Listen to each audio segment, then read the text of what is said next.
In this video, I'm going to show you 5 simple ways to make gold at a low level in Skyrim. Every one of these techniques can be pursued from the moment that you leave Helgen, and none of them rely on cheating or using exploits. First up, you can make some very easy money using Alchemy. The general principle is to loot every single ingredient you come across, combine them into potions using Alchemy, and then flog them for a tasty profit. Of course, some potions are worth more than others, and the value of your potions will depend on the ingredients that you combine, as well as your alchemy skill level. I have a separate guide on how to level alchemy, and I'll link that in the description down below. Anyway, to be optimal, you may want to Google a list of the highest value potions and the ingredients that they require.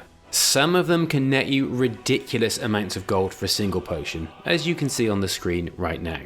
Moving on to our second technique, which is using Transmutation to turn iron ore into silver and gold, and then using that gold to create expensive jewelry using smithing.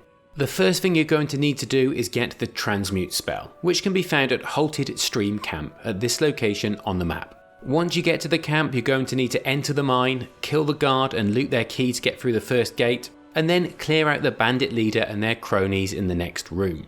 Once you've dealt with the bandit leader and their merry friends, you can head over to this table to loot the spell tome. You then simply need to learn the spell and start using it to convert iron ore into silver ore and then the resulting silver ore into gold ore. It's worth noting here that you use the exact same spell for both types of transmutation. The spell will always prioritize turning silver into gold if you have silver ore in your inventory, and then when you run out of silver ore in your inventory, it will start prioritizing the iron ore in your inventory and turning that into silver ore, and then you can just repeat it from there. If you don't have any ore at all, then don't worry, iron ore can be found all over the world in Skyrim. Just don't forget to take a pickaxe with you. There are actually a few pickaxes that you can loot at Halted Stream Camp, or failing that, you can just buy one from a blacksmith. You're also going to need gems to make jewelry, but the good news here is that they're also mined from ore veins, so you're going to organically get some gems when looking for iron. Additionally, both ore and gems can be found through random looting and stealing, as well as being available for purchase from some shopkeepers. Next, you're going to need to find some smithing equipment, such as the set just outside of War Maidens in Whiterun. If you're unsure about how smithing works, then I'll link my beginner's smithing guide in the description down below. But basically, once you've found some iron ore and transmuted it into silver and then gold, you'll need to take your gold to the smelter and turn it into gold ingots. Once you have your ingots and your gems, you then just need to head over to the forge and use them to create some expensive jewelry that you can sell for an easy profit. Moving on to method number 3, which involves using enchanting to significantly increase the value of items before selling them.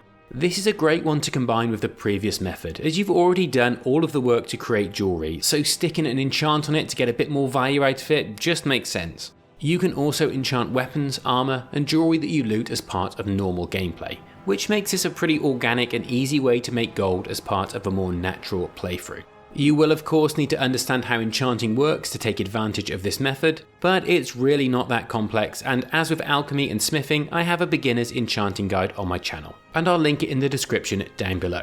Now, not all enchants are equal, and if you want to maximize your gold, then you'll need to get your hands on some of the more expensive enchantments available in the game, such as the Banish Daedra enchantment for weapons. Generally, weapon enchantments are the most profitable, but it doesn't mean that they're the only ones worth pursuing. You can also use various enchantments, for example water breathing, to increase the value of the jewelry that you've already made using the previous method. The profit is nowhere near as large as some of the weapon enchantments. However, like we already said, if you've already made the jewelry, why not maximize your return?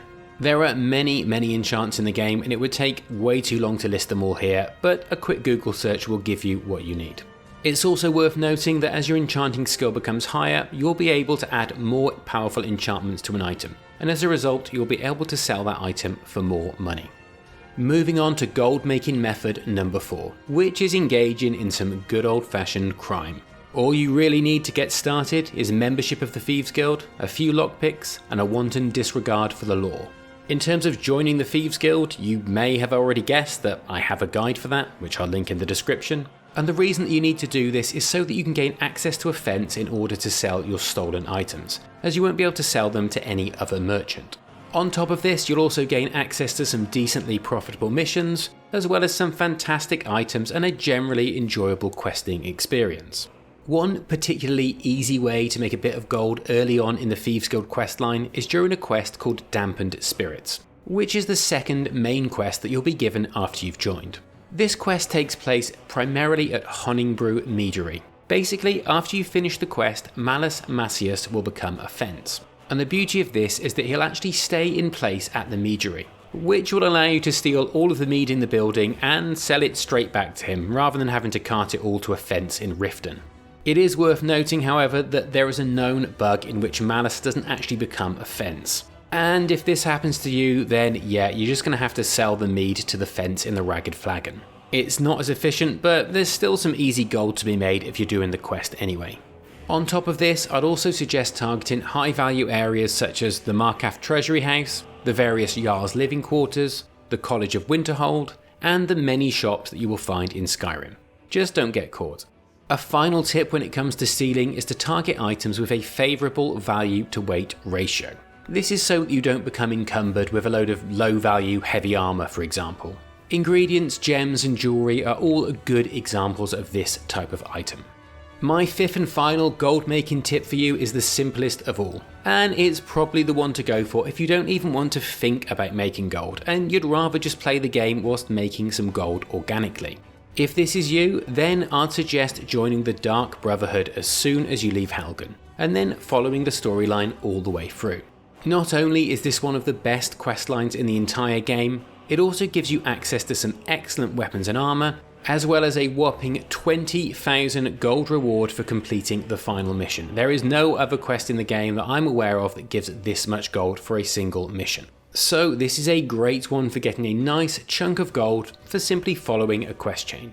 If you don't know how to join the Dark Brotherhood, I do of course have a guide on my channel that will show you how, and I'll link it with the others down below. Anyway, that's pretty much it. Hopefully this video has been useful in showing you how to make some easy gold in Skyrim. If so, maybe consider subscribing, and I'll see you in the next one.